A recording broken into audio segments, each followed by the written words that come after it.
அண்ணன் G Joseph Vijay அவர்கள் பதவியேற்றுக் கொண்டுள்ளார். முதல்வராக தமிழக மக்களின் பேராதரவுடன் எம்ஜிஆருக்கு அடுத்து வரலாற்றிலே எந்த தலைவர் செய்யாத சாதனையை எங்க தலைவர் அண்ணன் ஜி ஜோசப் விஜய் செஞ்சிருக்காங்க. இனிய வணக்கம். இன்றைய நாள் வரலாறு சிறப்புமிக்க நாள். இன்று எங்கள் தலைவர் தலைமை வெற்றி கழகம் தலைவர் சி ஜோசப் விஜய் பதவியேற்றிருக்காரு.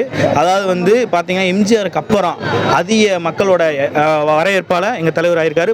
பல தடைகளை தாண்டி ஆயிருக்காரு. 4 நாளைக்கு அப்புறம் எங்கள் தலைவருக்கு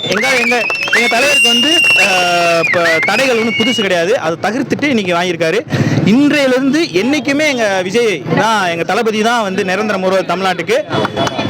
இனிமேல் தமிழ்நாட்டில் எந்த ஆட்சி மலர போகிறது கிடையாது. எங்கள் ஆட்சி தான் மலரும். நல்லபடியாக எல்லா மக்களுக்கு நல்லது செய்கிறது தான் எங்கள் தலைவர் வந்திருக்காரு. கரெக்ட் வெர்ஷனில் அவர் என்ன எடுத்து ஐடியாலஜி வச்சாரோ அந்த ஐடியாலஜி படி எங்கள் தலைவர் கவர்மெண்ட்டை ஃபார்ம் பண்ணுவார், கவர்மெண்ட்டை நடத்துவாருன்ற முழு நம்பிக்கை எங்களுக்கு இருக்குது. நாங்கள் அதை நோக்கி தான் பயணம் பண்ண போகிறோம். நாங்களும் மக்களுக்காக என்றும் நாங்கள் பணியாற்றுவோம். எங்களோட பணி இனிமேல் மக்களுக்காக மட்டும்தான்றதை நான் இந்த இடத்த தெரிவிச்சுக்கிறேன்.